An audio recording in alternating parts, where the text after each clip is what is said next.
All right, well, welcome to our annual CEO panel presented this year by BNSF Railway and Eide Bailly. Thank you for everybody that joined us today. We're excited to hear from our panelists here shortly, and we also want to definitely thank our other corporate sponsors, excuse me, Inland Power and Light and Wells Fargo. So this is kind of an annual event. Typically, we would invite our CEOs to be up on stage at Northern Quest. And because of some of the social distancing regulations, we had to modify it just a bit, but we're excited to still be able to hear from three of our most well-respected CEOs in the West Plains, which include Barclay Klingel, CEO of Cyrus Pies, Mike Kamphaus, CEO of Peirone Produce, and Todd Weaver, CEO of Metals Fabrication. So we'll hear from them in just a little bit. But before we start the meeting, we definitely want to go through some Zoom etiquette. So I know many of us have been on Zoom calls, too many to count in the last many months, but just in case, just so you know, we went ahead and muted you as you've come into the room. And so just kind of keep track. If you accidentally unmute yourself, go ahead and remute you. We are going to be taking questions for our panelists at the very end. If you do have a question, please utilize that chat function. We'll be able to see that. And then at the end of our program, we'll be able to hopefully ask some of those questions to our CEOs. And then also, just so you know, this will be recorded. So if you know of anybody on your staff or any of your network that wasn't able to be on the call today, we'll go ahead and make sure that this is displayed on our website so that we can get you connected that way. So right now at this time, we definitely want to thank our presenting sponsors, again, Eide Bailly and BNSF Railway. And also, I do want to highlight that we do have our corporate sponsors in the room too. I see Glenn Best and Andy Barth right there from Inland Power and Wells Fargo. Trevor Shoemaker and his staff, Krista Lindley, we definitely thank them for all the great work and support that they show us. And so at this time, we definitely want to thank our one of our presenting sponsors, Eide Bailly. Scott LaPlante, partner with Eide Bailly, we'd love to give you the floor to say a few words.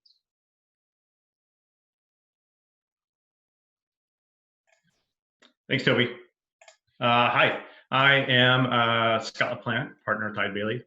I don't want to take up too much time because there's an impressive list of CEOs on the panel today that we're all looking forward to hearing from. But first, I want to make sure to say thank you to Toby and the West Plains Chamber for continuing to put on valuable events like this. We at Eide Bailly are proud of our partnership with the West Plains Chamber, in large part because of the positive impact the Chamber and West Plains businesses have had on the community and the growth that's happening in the area.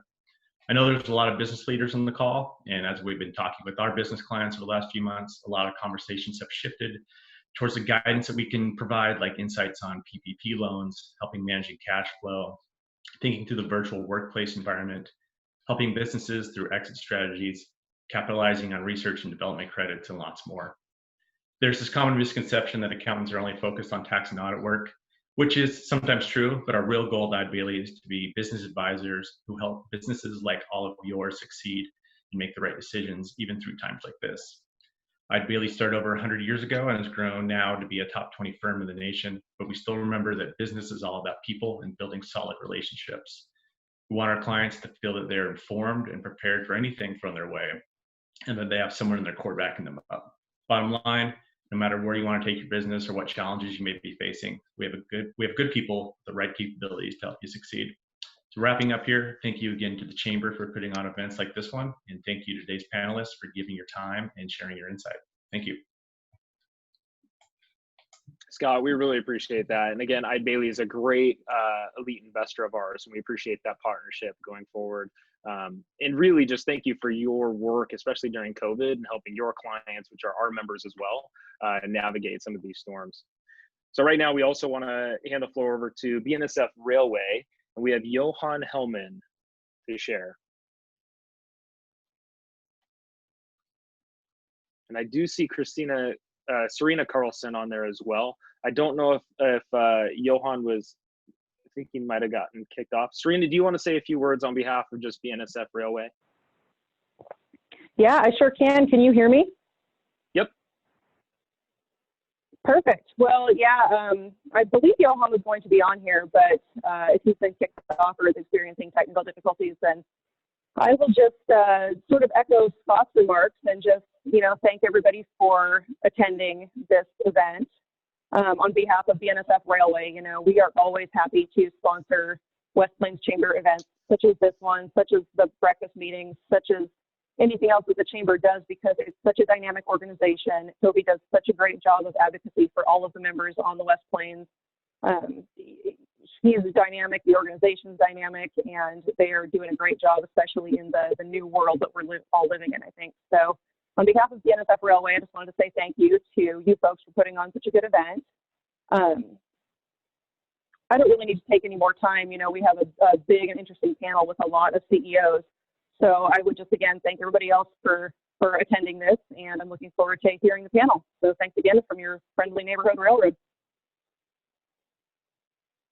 Serena, thank you for that. And then just so you guys know, sometimes I think people forget that the West Plains has really the three important modes of transportation, from I-90 that goes right through it, the international airport, and then rail is so important to our future economic development, our current economic development as well. So thank you for that partnership with the NSF Railway. Well, at this time, I want to hand it over to our chair of our chamber. So Eric Putoff from STCU, would you like to say a few words to the crowd?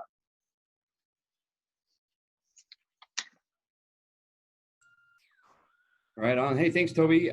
Really appreciate those warm words. And then also just thank you to our sponsors, Eide Bailly, BNSF, Inland Power and Light, and Wells Fargo. We really can't do what we're doing without the support of our local businesses. So thank you very much for your continued support and allowing us to be able to provide these type of topics and events for everybody to get great information and to help us continue to try to drive business out here to the West Plains. Just a little bit of an update from where we're at on the West Plains Chamber of Commerce. Just like everybody else, we're pivoting, trying to figure out what to do with some of our bigger events. We have two large events that we normally host in the fall with our Masters Golf Tournament and then our Best of the West awards ceremony later in October. And we are still hoping to have those in person. We're doing what we can to work with the golf course out there to make sure that we can set it up with social distancing and everything. So keep your eyes open to be able to register and participate with that. And then be on the lookout for how we are going to shift with the Best of the West. Toby's got some great ideas, and we're working through it as a board and our staff and volunteers to try to be able to have basically the best event that we can have with these type of circumstances. So, but fear not, we are going to continue to push forward and continue to be able to offer this great programming for you guys and all of our members. So thanks again for everybody being here and for all the continued support. And I'm going to turn it back over to Toby so we can get this on the way. So thanks again. Eric, thank you for that. We really appreciate it. Some of our events have been modified, and so this is going to be one of those that it was a live event. The joy of kind of this event is we get to have just a conversation with our CEOs and just kind of hear from them. They're wise leaders. They've experienced quite a bit. They're right here in the West Plains. And so the way that our event is going to go today is it's going to be more of an interview style. I've got a couple questions that we're going to ask that are in terms of business to what does the West Plains look like from a large employer perspective, even to the extent of just give us some good leadership advice at the same time. And so at this time, I want to introduce our CEOs one last time. Barclay Klingel, CEO of Cyrus Pies. Cyrus Pies is right there on Hayford Road. Mike Kamphaus, CEO from Produce, sits right there on Westbow and Arrow, right there in between, right off of I-90. And then Todd Weaver, CEO of Metals Fabrication, right there on Hayford Road as well. And so again, we thank our speakers today for joining us on our panel. And at this time, I'm going to go ahead and unmute them. And they actually might be willing to unmute themselves, and then we'll go ahead and get started. Good morning.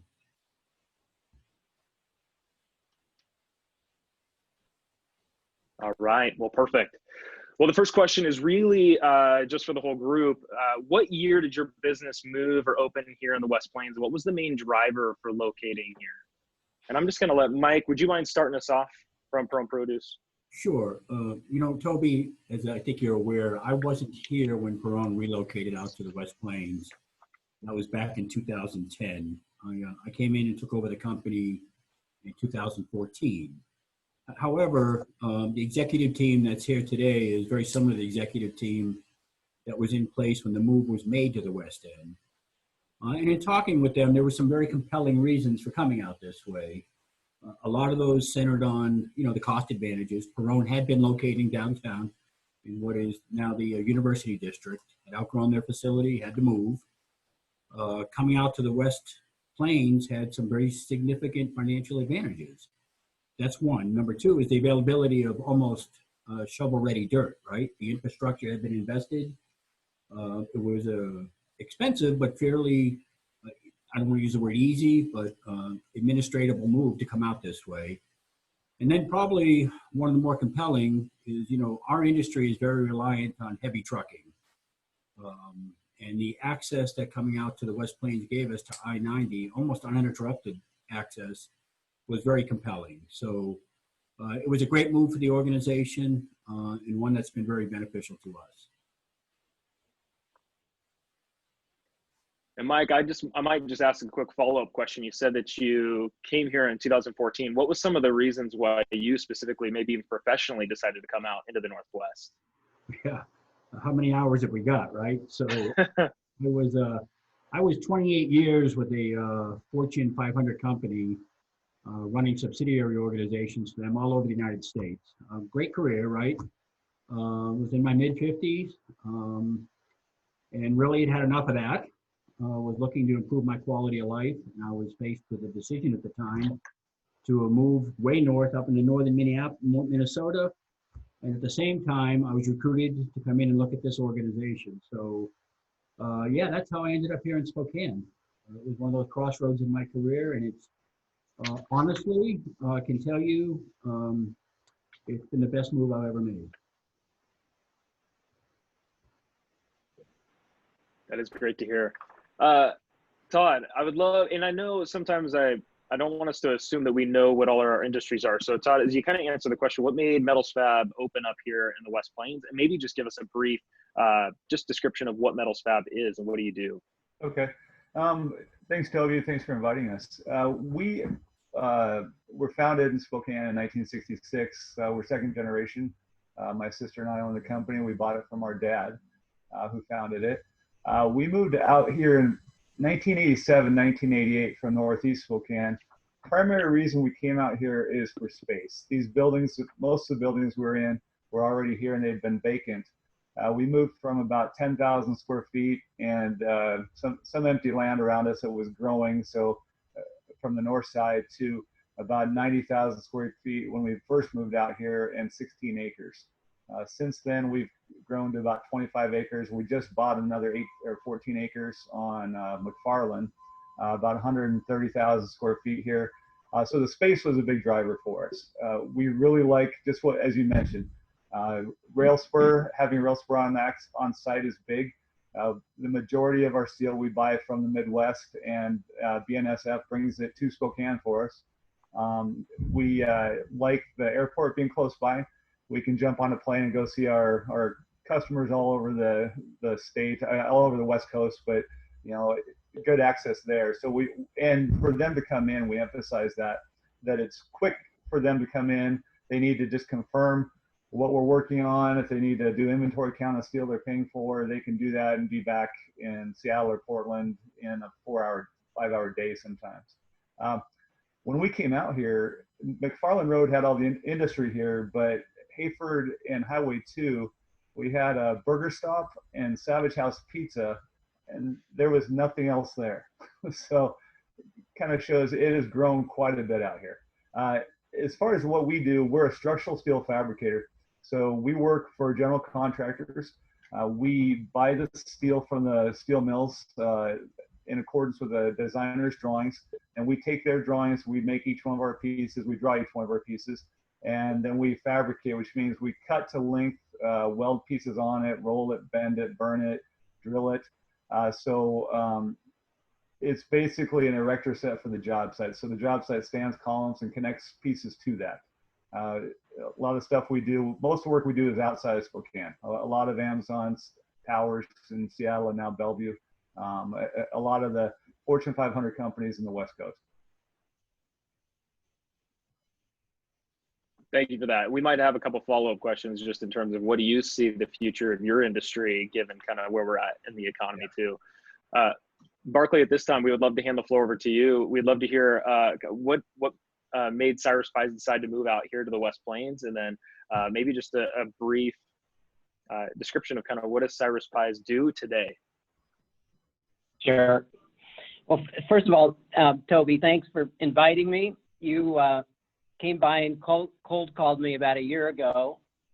We have not been active in the West Plains Chamber, and I was sure impressed with you when I met you, and we had a good conversation.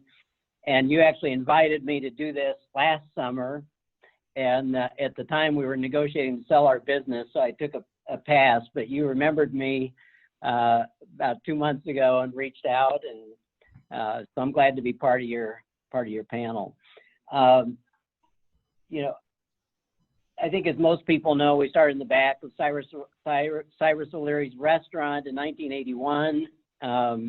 Then we moved over to 2nd Avenue behind Arby's in 1987. I moved here from Philadelphia in 1990. We grew the business over the next 10 years to the point where we actually expanded six different times into 6 different buildings, kind of adjacent to the original bakery on 2nd Avenue. We had forklifts running across alleys to make the space work, but it became very inefficient.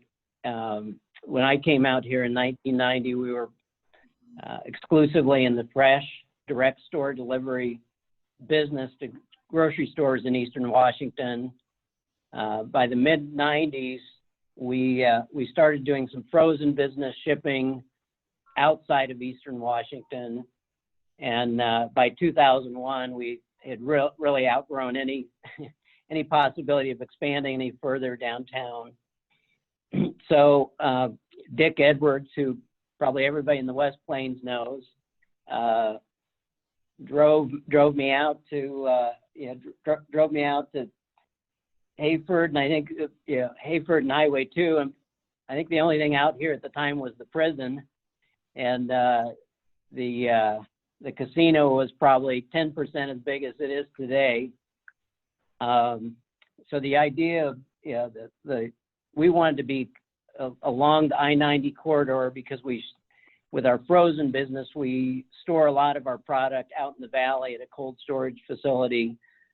So we wanted quick access on and off I-90. So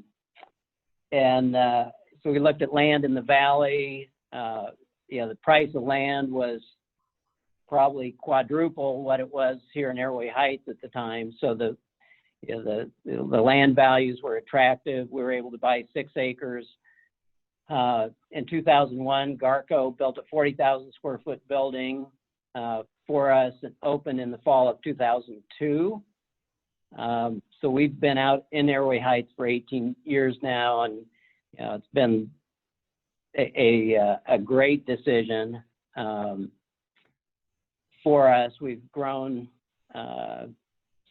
We were doing about $5 million in sales with fresh business and about $1 million worth of frozen business when we moved out here. Today we're 100% frozen, and 6 or 7 times bigger than we were at the time that we moved out. And it's really been a kind of a huge part of our success. We certainly couldn't have done it staying downtown.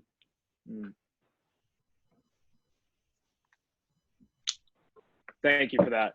And maybe just a follow-up question. A lot of the narrative that we talk, especially in these meetings and throughout some of our publications, is this West Plains expansion. We've just had amazing growth and energy and excitement over the last few years. Some of which have to include with an Amazon. They just announced they opened beginning of June, hiring about 1,500 to 2,000 employees. Some of it has to do with base expanding, add more planes. And so just from a large employer standpoint, how has the West Plains expansion impacted your business? And I'll let Mr. Kamphaus start this off again. Well, thanks, Toby. So I guess there's a couple dynamics we think about when we look at what's going on out in the West Plains. We're obviously where we're located. First and foremost is our workforce, right? Spokane is a bit of an isolated market. So we're competing for almost a static or fixed workforce, right? So what it really meant is, we had to become a year ago very introspective to make sure that, the package, and I use the word package, not just salary, but the package we put forth for our employees is compelling enough that we have a workforce that we can rely on. So we did that, right? We undertook that whole process of, where are we salary-wise? Where are we benefit-wise? Where are we perk-wise? And it really made us shore up. Although we didn't have to make a ton of moves, we did have to make some moves. Shore up, the package that we offer to our employees. And then the other part of that is, the work environment itself. There were some investments we made to make the work environment more pleasant, if that's the right word, for our workers. And I'm happy to tell you, here we are a year later after we started that, and we haven't, to my knowledge, lost a single employee to any of the expansion that's taken place out here in the West Plains. So, there's that. The other impact that we're really feeling as an organization is the amount of traffic. As I've already mentioned on this call, we're very reliant on heavy trucking, being in the produce industry. And this expansion has created quite a bit of traffic issues out there. Now, it's not impeding our ability to do business, but clearly it's something we've had to deal with and find ways to work around. So that's kind of it, right? It's around employee retention, and it's around operating in an area that's significantly more congested than it was just a few years ago.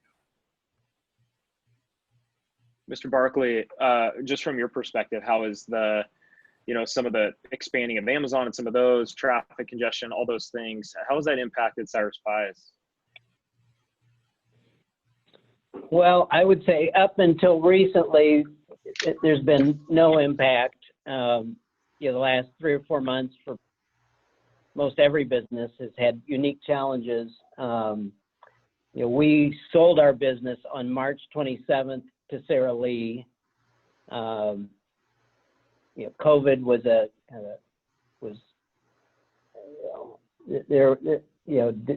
fortunately did not cause our transaction to get delayed or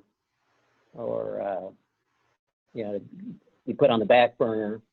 But shortly, immediately after the closing on March 27th, we felt a little bit of a drop in our purchase orders. And so we cut back our workforce at that time so that we weren't building up inventory unnecessarily. And we actually took our hourly workforce from about 105, head count of 105, down to about 65. This was 2 weeks after our transaction. And that was kind of the right thing to do at the time. But our purchase orders in late April and May started picking up again. And so we've been in the process of rebuilding our workforce. Today we're back to 110, which is a huge increase from where we were, only 3 months ago. We're impacted right now. We really need, we're continuing to recruit and build our workforce up to 130, which if you think about it, it's going from 60 to 130 almost overnight, which is quite a challenge with interviewing, recruiting, onboarding, training, and at the same time we have the impact of COVID, where if you have a team member that tests positive, lots of implications for anybody in the same department. So we've kind of had that in the background. Fortunately, we've been very fortunate to have really only one incidence of a positive test, and that was in our past. But the Amazon opening, where they're bringing in 1,500 new people into the operation, has definitely had a negative impact on recruiting, even though we're at the same wage level, the same starting wage. And I think the kind of the challenge is compounded with the $600 a week checks that a lot of people have been receiving and really not motivated to get back into the workforce. So we're actually looking forward from a recruiting standpoint to those, at the end of July, those checks, will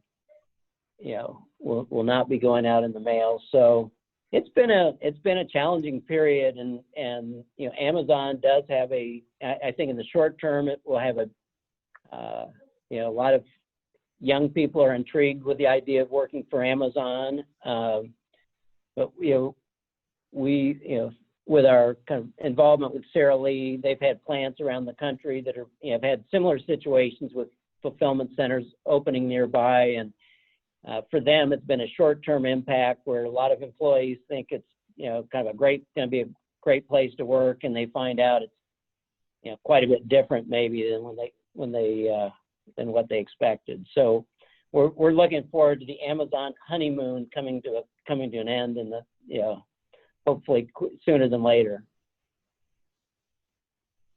Thank you for that.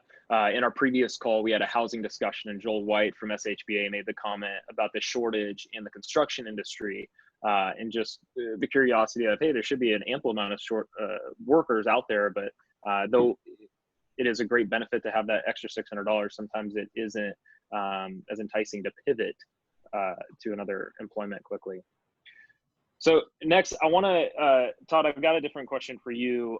Just from your perspective, what are some of the challenges that you see us facing here in the West Plains that could become a barrier for your success or even our success? And then just to kind of flip it also, like, what are some of the opportunities that you see in the West Plains going forward? Okay. I think a lot of the challenges are similar to what the nation faces. Obviously COVID, as Barclay talked about, equality, so we're able to attract good teammates, smart growth. But I think specific to the West Plains, I would say transportation is a big one. As Peirone experiences, everything we ship goes out on trucks. It comes in our rails, goes out on trucks. So congestion is a concern for us. I think the bigger thing for us specifically is to protect industrial land, and by that I mean we're a big ugly industry. Steel, and all the way down McFarland, you've got Seaport Steel, you've got Brown Strauss Steel, you've got a lot of heavy industry down here, and I think we're perfectly positioned because we're between the base and the airport. What I mean by protecting the land is that we can't have, we've got to have smart housing. We can't have housing come too close to where we're at, because then we become the nuisance. And I look at examples in other cities that are different, but that the Ballard area in Seattle used to be heavy industry. Now those industries are not welcome there anymore. Portland's had quite a bit where you've got around the airport, you had some heavy industry, and retail has grown around them. Again, I think we've got a nice spot here because of the noise from the airports and the base, but that's something from whether that's south of 21st or that in that area, to protect that corridor and keep these companies here. What we can't have is apartments going up across the street, for instance, right? And a lot of people wouldn't want to live in those environments, so then that would put more pressure on us. What was the second part of your question, Toby? It was mainly opportunities. So sometimes protection of land is an opportunity, but do you see any others just from your perspective? Yeah, so opportunities for us, because of the growth out here, kind of tied to your last question, we went out and bought 14 more acres just down the street. Unfortunately, it's not contiguous, but it's close by for us. The reason we did that is with our growth, we need more land for receiving steel in and shipping steel out. We can't send everything to a job site at once. We store a lot in Puget Sound area for jobs in Seattle and Portland areas, but we inquired into some land costs over there, and it just blew me away. I mean, how expensive it was just getting over the mountains and buying some dirt over there. So the opportunities here, I think just going back to what you started and what I touched on before, is the transportation it's getting congested, but the transportation is a huge benefit. Having the rail here, having the transloader expansion, having the airport right here, and I-90. I mean, we love having I-90 so close, and it's trucking companies have another maybe 10-minute, 15-minute commute for the short 3 or 4 miles to get to I-90, but the alternative is nowhere near. Yeah, that's huge. I think even just we recently had a company call us just requesting more space to store their steel, and it's nice to have so many heavy industrial companies nearby in one spot that it's more conducive to actually making that opportunity possible. Yeah, and then also, go ahead. Oh, I was just going to say on the employee front, it is tough. Finding qualified employees, who can pass a drug test. We've got a very dangerous industry we're in, so that's important. And with a big employer, our wages are quite a bit above Amazon's, but every time there's an increase in the state minimum wage or other employers coming in, that puts pressure all the way up the chain. Where we have to make sure we've got good buffers there and providing a good full benefit package. So it is tough, despite the fact that a lot of people are out of work. It's tough to find people to fill positions for our growth. Yeah. Thank you for that. Next question is maybe kind of tie in with some of the conversations that we've already had, but what is your biggest concern as an employer today? And this is going to be a question for everybody, and I'm just going to call the elephant in the room that I think was mentioned previously, but COVID-19, and just what are some of the current concerns that you're seeing as you're trying to prepare for the future all the way across the board? So we'll let Mike, if you don't mind starting this question. Yeah, sure. So when I think about the question, Toby, I kind of think about what keeps me up at night, right? So our business, we're in the fresh agricultural business, is highly tactical. We're in a fresh commodity, right? We have to turn this facility 3 times a week. That's pushing $1.5 million worth of produce to this building at least twice a week. So why I mention that is the health of our workforce and the environment we're in. Without that, we're just absolutely dead in the water, right? So what does that mean in relationship to the COVID situation? We've taken this, as a lot of businesses have, really, really serious, right? To providing all the kinds of things that I'm sure a lot of companies are, but maybe even going above and beyond. An example is this building we're in the fresh food business, so this building is 100% locked down. Even our truck drivers can't get in anymore. So we're taking lots and lots of steps with the worry that if that infection really were to take hold in this business, we couldn't operate. We're so tactical, day-to-day focused. So it's very, very significant. The other thing that I think a lot about, and we spend a lot of time with, and I'd love some others to weigh in on this, I'm not from Washington State. I've run businesses in other states, but the pressure from labor and industries here is like nothing I've ever seen anywhere in the United States. And it's something that we're constantly managing, both the incident rates and the claims management, right? So that's a lot of pressure. And I think, Barclay may have mentioned this, but, expenses added, it didn't exactly say that, but, any additional expenses brought to a business have to be given somewhere, right?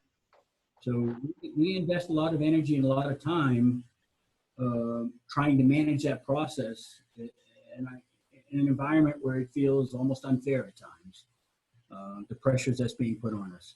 And of course, as I've already mentioned, I view this as a captive workforce here, not captive, static workforce. So looking over the hood, where our employees are going to come from in the future, and do we present a compelling enough package for employees to want to work here? So I could go on and on, but when I think about what keeps me up at night, it's those 3 areas. Barclay, what about you? What are some of the biggest concerns that you are facing as an employer today? Well, what's a little bit unique right now is it's difficult to sort out the short term from the long term. You know, what we've been enduring for the last 3 or 4 months and the uncertainty of how long this, you know, the COVID extends out and what it means to our businesses and our people and our customers is just a kind of a huge question mark. And we're at a very interesting stage where, you know, having sold the business, there are a lot of expected synergies between what we're doing and what Sara Lee has a large plant in Traverse City, Michigan, large plant in North Carolina, and then another company they bought in Boston called Superior on Main. So we've been working kind of hand in hand with their salespeople, sending our products through their sales network and brokerage network all over the country, where a lot of our growth has been west of the Mississippi, although we've sold to Walmart for the last 3 or 4 years across the nation, 3,400 stores. We have this, you know, huge growth opportunity that is just in the early stages, and we're already tapping into that. So there's a lot of upside in terms of growing our business here and expanding this plant. It's easy to imagine doubling sales, but for me, it's really about having a dependable kind of workforce, and you know, right now it's kind of hard to look beyond the challenges of just bringing in enough people today to meet the purchase orders that we have in hand. We've grown our year to date without any of the Sara Lee synergy. We're up 5%. So we're having a great top line, but you know, if our workforce if we had to grow it to 200, there are a lot of question marks. And anyway, that's top of the list. And I guess in terms of the impact of COVID, we're pretty fortunate. It's one of the reasons Sara Lee was interested in us. They're the largest food service pie manufacturer in the country. You know, the restaurants around the country, 70% come out of the Sara Lee plant in Traverse City, Michigan. Our business is primarily in-store bakery in the grocery stores, and so it was that was attractive to them. And as you can imagine, if most of their business is food service, you know, COVID has had a big impact on them. We're fortunate. We really only have one significant food service customer, and that's Sherry's Restaurants. So that's, you know, we're anxious for the you know, the restaurant business to reopen, but it's really unclear kind of when things might return to normal. Thank you for that. Todd, what about for you? What is one of the biggest things that keeps you up at night, as Mike said? Yeah, I think right now it is all COVID related, several effects on it. Our scheduling, we've got a huge amount of work right now, most we've ever had, backlog. We lost 6 to 7 weeks of about 16,000 hours of downtime, where we were down completely closed and then reopened slowly. And that is every one of our job sites is trying to make up those 7 or 8 weeks. So we're having to find hours out of the air to stay on schedule. From a macroeconomic standpoint, COVID, 2 big markets, we chase the building types that are out there, but office has been a huge one for a while. So the effect of stay at home, work at home, permanently or semi-permanently, what effect does that have on office buildings and office construction? On the flip side, big office developers have pushed that envelope so small, the square footage they give each employee. So they're going to have to increase the square footage to each employee in offices. So I don't know if that will be an offset. It'll probably still be a little bit negative. Medical is another big construction portion, and they've lost so much money with a lot of the non-elective surgeries and such being canceled, and then taking care of COVID. The last thing on our side with COVID also is people. We're become very inefficient, or I won't say very inefficient. The wearing of masks, we've got 70% of our office staff is working remotely. You've in the shop, we're talking about all the time, we're having meetings with masks on. You can't see people's faces when you're talking to them. Those things are tough, and they result in a little bit of inefficiency, and that it hurts your team building a little bit too. So those are things we've got to focus on all the time. On the flip side, I'm always have a question behind sometimes too, on the what you mentioned before about opportunities. We see the opportunity for us to grow a lot, and we want to grow here as we've demonstrated, and we're expanding, by buying property, but by building in this location also, because we see it as a benefit despite the short-term challenges we face. That's great to hear. Well, right now I've got one last question, kind of shifting more towards leadership. Again, we want to take some questions from the floor. So if you haven't had a chance already, go ahead and write a question right there in that chat. And then at the end, we'll be able to go to it. But my last question is really just as a leader, we've got a lot of leaders on this call that, you are well-respected CEOs in our area, and it would be great to glean any advice from you. And so what is the most valuable piece of advice that you received that transformed how you lead today? And so we'll kind of go in the same order. Mike, if you want to start us off.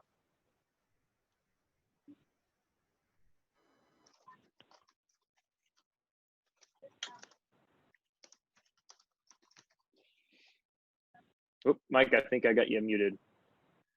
I'm sorry. There you go. Hear me now? Yep, we can hear you. So what I was saying is, I've already shared with the group, most of my career has not been spent here in town. It's been all over the U.S., running subsidiary organizations. But that's afforded me to see lots and lots of different kinds of leaders and different leadership styles.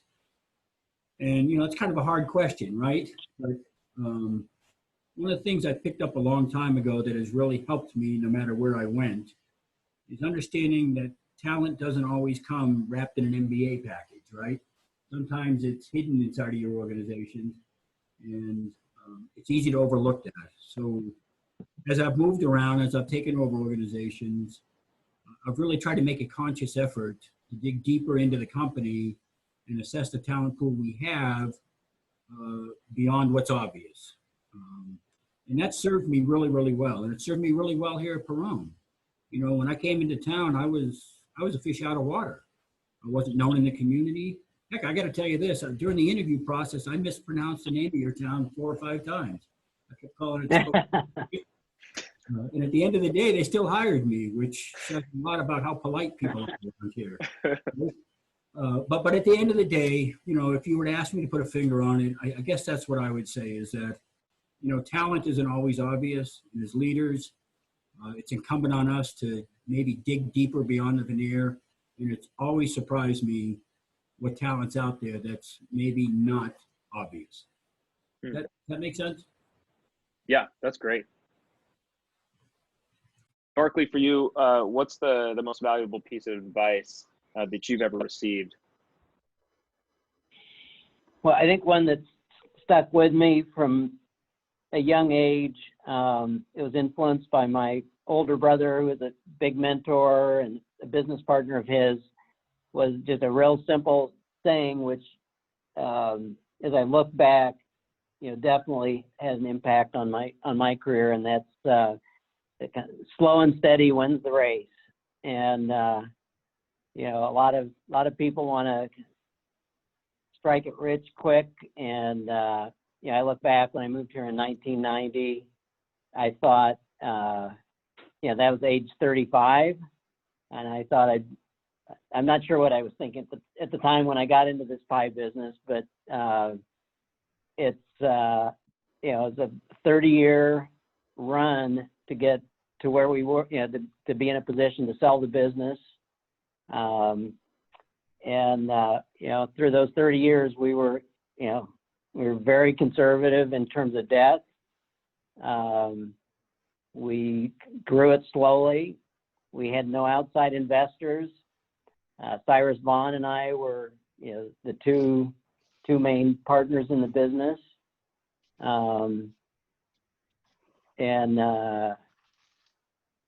Anyway, looking back, I was in the real estate development business before that, and had some shopping center developments that kept me awake at night. And when I moved here in 1990, we had a 1-year-old, and it was important to me to put a lot of effort into the business, but I didn't want to lose sleep. And it was a good strategy, and a good, really good outcome. So slow and steady wins the race. Thank you for that. Todd, the floor is yours. We'd love to hear, what is the greatest piece of advice that you've received? Get your culture right. What that means is define what the characteristics are that you're looking for in people. And you can't have poisonous people on your staff or anywhere in your operation. They will destroy everything you try to do. And it's really tough to do, but you got to get them out, even maybe you like them. What we've done and the last few years is define what we call our cornerstone traits. For instance, we've got like 8 or 9 traits, and they dictate how we treat our employees, how we treat our customers, how we expect our employees to treat each other and us. Top of the line, the 2 that are most important are attitude and dependability. You've got to be solid in those. It doesn't matter how good you are working in our shop or in our office. If you've got a bad attitude or you're not dependable, you erase everything that you have. So the biggest challenge is not easy, because culture is something that's constantly changing. It ebbs and flows. As I touched on before with COVID, it really stinks to not be able to see people's faces when you're talking with them. They can't hear you clearly sometimes, or you can't hear them. Just staying on top of culture and defining what it is that is important for your culture. That's what we have found is one of our most important things we work on. Yeah, thank you for that. I want to, Mr. Barclay, hopefully this isn't putting you on the spot, but it is interesting going from 60 employees to 100, and it was like over 100. How has that impacted your company culture in terms of, that's a huge shift. Some of those I'm assuming are coming back from furlough or reduced hours, but just any quick thought on that? How do you maintain culture in the midst of that? Well, you got to have a great leadership team at the top. And if you don't have that, good luck. And I'm not talking about myself, but I've got 15 key people that make it happen every day. And we've prided ourselves over the 30 years. Every week we look at purchase order fulfillment. Over 30 years, we operate at 99.9%. We never want to miss an order or short an order. So with orders being up and difficult to staff, we're putting in a lot of overtime. Typically, our typical schedule is 4/10s, which is great for our people because they get 3 days off in a row on the weekends. But they've had to stretch a lot of overtime, and overtime over a short stretch is, kind of goes with the territory and manufacturing. But we've really, we've been in this mode for, 2 months trying to catch up with business, and trying to rebuild a staff. So I wish I could say we're doing a perfect job at it, but it's a kind of a reactionary period of time, doing the best we can to take good care of our customers. So a lot of it's kind of communication, from the supervisory level on down, and my top 15 people, we meet as a team once a week for an hour and a half, and we have everybody's very involved. We're very transparent about where we are with our customers, our orders, our people, recruiting. When you bring that many new people into an operation, it's a challenge for the existing hourlies. It's a challenge for the supervisors. There's a lot of stress on the system, and then on top of it, that every individual has the same personal challenges that each of us have in terms of what's going on in their lives. So it's a very unique atmosphere for trying to keep a positive culture. Man, thank you for those comments.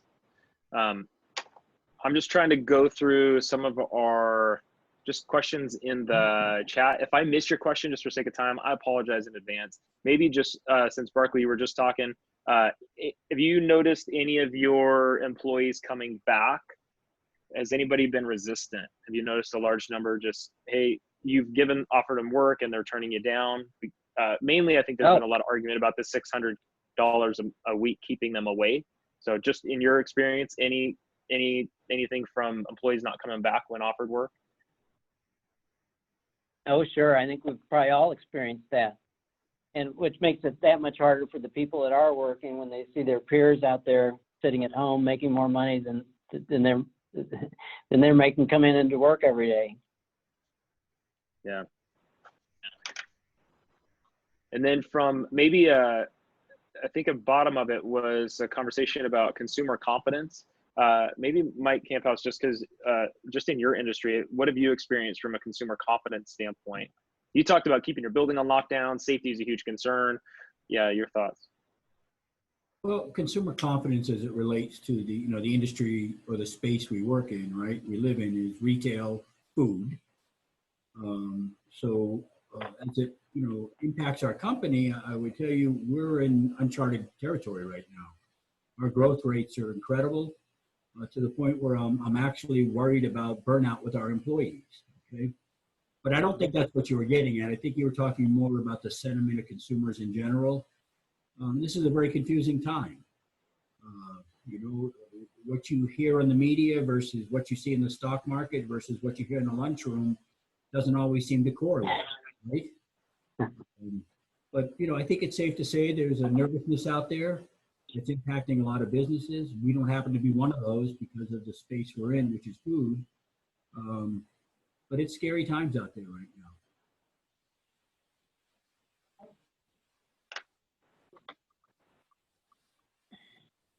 All right, and then this is from Mike McBride. Is there any specific skill sets that you look for as you start to hire local workforce? So any skill sets that you look for? I know Todd mentioned dependability and attitude. Any other kind of values that you see or skill sets that you see? And I'll just go from Barclay. What are your thoughts? Well, it's interesting.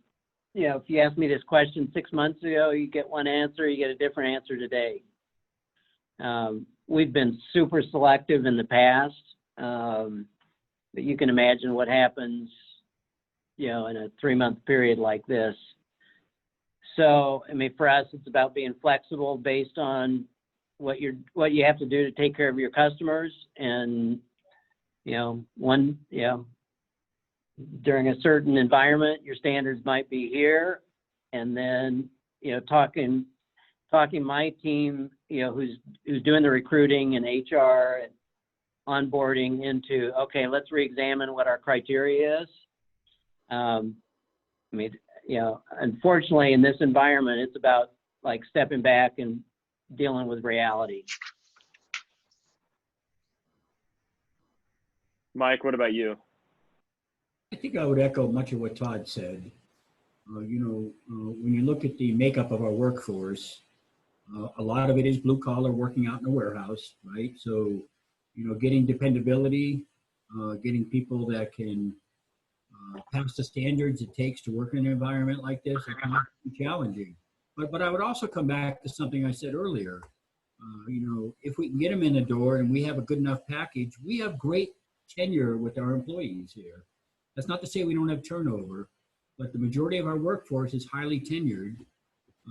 So we feel good about that. And as we bring people in, we want to make sure that, and I think Barclay said this, it might have been Todd, but the culture fits, right? So finding people with great work ethic and the culture that fits into our world seems to be the two key ingredients. And, we've been very fortunate so far.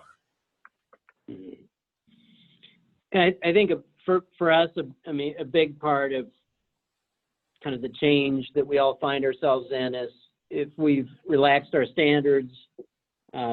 We have a kind of a system in place where every week as a team we're reviewing, anybody new that we've brought in the last 90 days, literally on a weekly basis, to ensure that the people that we have brought in are the people that we want to keep, and or at least asking, okay, if they're falling short of what we need, whether it's attitude or dependability, attendance, catching it as early as possible, because you can't afford a month or 2 months down the line to have people within the organization who are who are more liabilities than assets. So there's a lot more kind of intensive management that's required when you're kind of in the mode that we find ourselves in.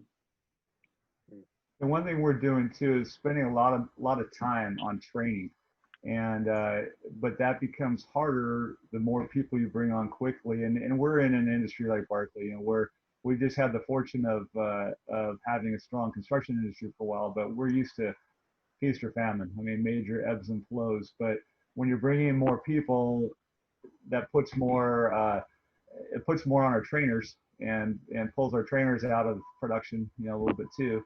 And that can be it's a real challenging balancing act.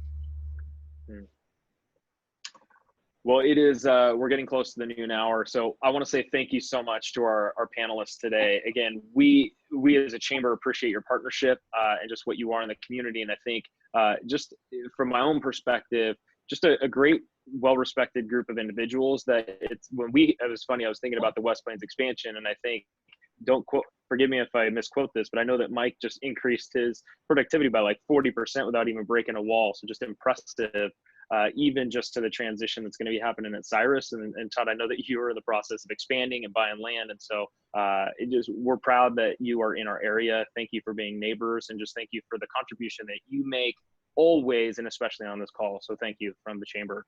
And then also we do want to say thank you to our sponsors, Eide Bailly and BNSF Railway. Thank you for your presenting sponsorship for this. And then our corporate sponsors, Wells Fargo and Inland Power and Light. At this time, I do want to have you mark your calendars. August 5th, we're going to do a State of Education Zoom event. It will highlight our superintendents of Cheney School District, Rob Recker, and Medical Lake School District, Tim Ames. There's a lot of changes to what the fall looks like, and so it'll give us a good sneak peek, if you want to say, of what the fall is going to look like for some of our workforce and our parents and our kids. And then also we have our annual Red Turf event on August 19th, and we are going to make that a virtual event. We'll kind of navigate the same here. We're in a different world, but we still want to kind of highlight and celebrate some of the great work that EW athletics are doing, and then also kind of acknowledge the elephant in the room too, that the fall might look a little different. So great event to put on your calendar. Again, thank you for being on our call. Stay safe. And again, we're going to push through this. Have a great day. Thank you. Thanks.